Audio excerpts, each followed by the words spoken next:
Audits are not that hard. I agree, 100%. And I'll tell you the inverse of why I think a lot of people that, a lot of stakeholders that get involved with dealing with audits think it's hard. I think honestly, it's not a critique on audit quality, what I'm going to say. It's more so just the entire process.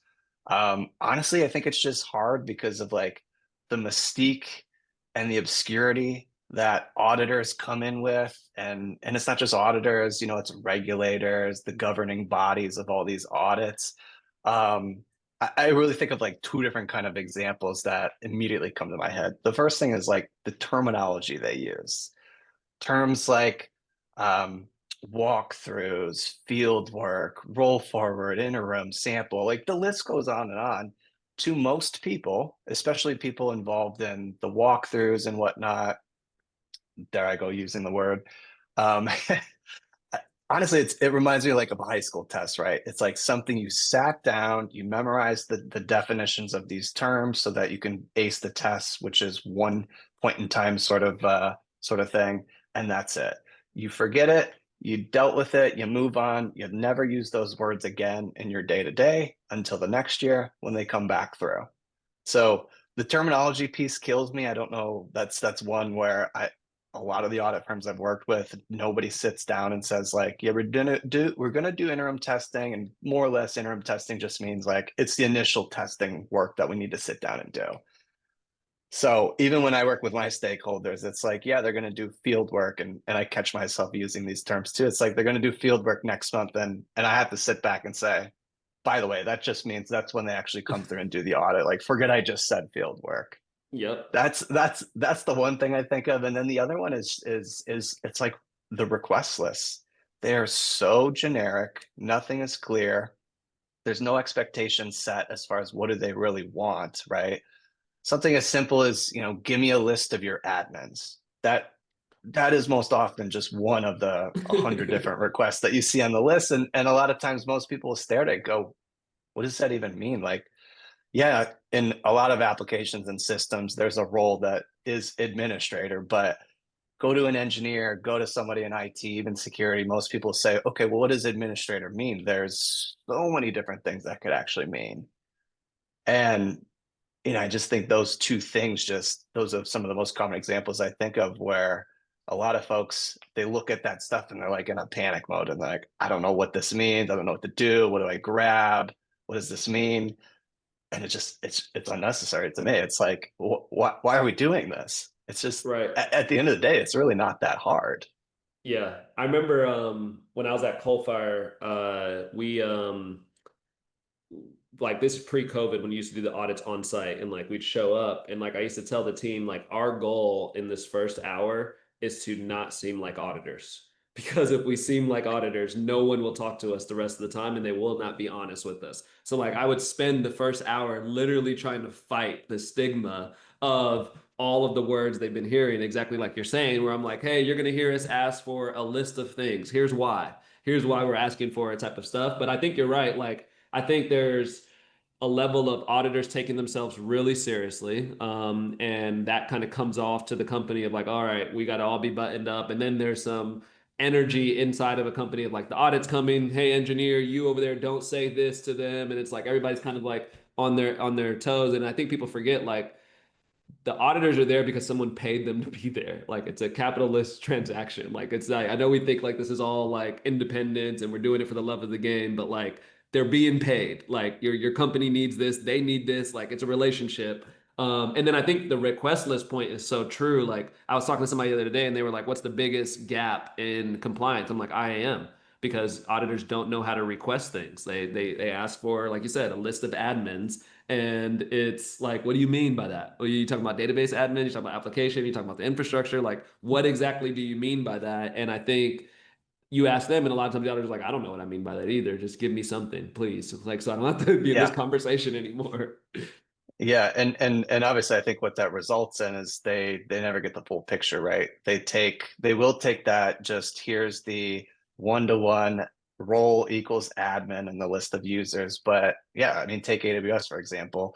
There's a whole lot of other IAM roles permissions that you should want to know about, like full access to things, Yeah, it just, the non-human, list goes. non-human roles. Like you're talking like EC2 instance that can go and read all the credit card data in this one S3 bucket for what? Like, why does your orchestrator have access to that? And like, what is it doing? Like, and a lot of times auditors never look at that. They don't go deep enough because they don't know how. I think part of the challenge to what you're describing is the business model of the audit profession. It's set up for this once a year. I show up for a short window. I have to maximize the time and get all this stuff and then go back and do my work versus like understanding that you're evaluating the outcome of these controls. So like the outcome's happening all the time. Like it's happening throughout the year. And I think the business model doesn't support billable hours, don't support an auditor working with clients throughout the year. It supports these very short Sure. windows and putting one auditor on 5 clients at once, which I think is the reason why audit firms are not growing no more, because companies are like, I don't know if I want to spend my money on that. And if I'm going to spend my money on that, do I have to go spend it on Deloitte for 300,000 or can I spend it on mom and pop for 50K? And I think they have to Yeah. switch. Like they have to move to more of a continuous business model, whether that's subscription based, retainers like lawyers do, or something that allows them to be more present throughout the year to get rid of this stigma. Because I think like a lot of times, like GRC professionals in general, like folks see you coming and they're not excited. They're not looking forward to the conversation. No, and that's another thing about just the dynamic. Like, no matter who you are, when you're getting audited, you're kind of on a defense. Like to your point about taking a better approach as an auditor coming in and trying to humanize yourself and remove that audit stigma. I honestly feel like it's most things in the working world, you probably want to go in and put yourself in the other person's shoes. And like the request list one, okay, if I was in the other person's shoes and I just came in with this super generic request, how would I react? You Right. probably would have a lot of questions. And like in my head, and actually when I was an auditor, we actually attempted to do this, but there's so many systems out there, it's tough to do.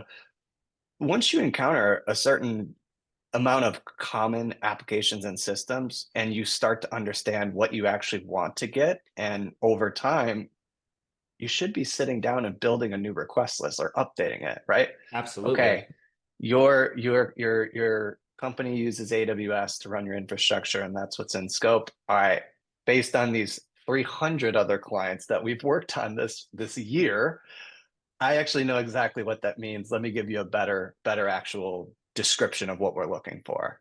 Yep. And I mean, that in itself, I think that would put a lot of stakeholders at ease, because then when they see that Excel sheet, or if they're using an application nowadays, a lot of the audit firms are using that, just update it. And they roll the list forward. So it only takes one Right. year. It only takes Right. 1 year to update that description, and everyone's happy. They're going to get exactly what they want. It'll be easy on the stakeholders to know what to grab. But that doesn't happen. And you're right, Yep. business model is a problem. It's in one day, out the next. Yeah, what's fascinating about that too is like if you think about how much AWS has changed over the last 5 years, like how much better services have gotten, and then you look at request lists and it's like, give me a list of your security groups. And it's like probably a better way to do that. Like there's just probably, or not even a list, give me a screenshot of your security groups. Like there's probably a better way to do that. And like it was motivation for me to write this open source tool for IAM access reviews on AWS, because I was just like, I forgot I saw something on LinkedIn. Usually anything I've ever built has been because I saw something that made me mad and then I just went and did it. And it was just like, I saw somebody complaining about access reviews and I was just like, well, every access review I've ever seen on AWS, they're like, give me a list of roles or users in IAM. And I'm like, there's so much more. And you don't have to get a list. Like Security Hub checks this, config checks this, IAM Access Analyzer, CloudTrail. So like if you just pull all of this stuff together and then spit out a report regularly, you now have real access reviews that are tied to real business outcomes. But again, like I think auditors haven't evolved enough to where I think request lists should now at this point should be turning into, hey, if you're on AWS, here's a list of some open source scripts that you can run. Here's if you have these services turned on, just go grab this. Like there should be an evolution of like infrastructure controls. I need all of this, or software, even software changes. You think about how we like it's still a list of changes, and it's like What about shifting security left? What about all the work in the Yeah, CI/CD pipeline? Like, why can't we get that versus like giving me Jira tickets? It's like, we're yeah, missing the plot. yeah. And I will say, and I have to give credit to the audit firm that I worked at, the pen test service that they ran, which we would often sit together and have good conversations. They had many tools that they would use to grab what they want, right? Like they would go in, oh, you're running Windows AD, we got a tool, put this on the domain controller. Exactly. Clients might be a little hesitant about that part, but neither here nor there.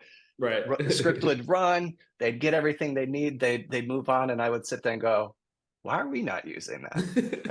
Like, and it's little improvements like that that not only will make the audit experience for the auditor better, it'll also make that experience for the actual auditee because it just removes that whole, again, like the mystique and obscurity about it. Yeah. Everyone will be more happy in the end. That's what we need. We need more happy people in GRC and audit world because everybody's so grumpy right now because the auditors are showing up asking dumb questions. Like we gotta Yeah. get people to not be as grumpy. But no, this is a great take.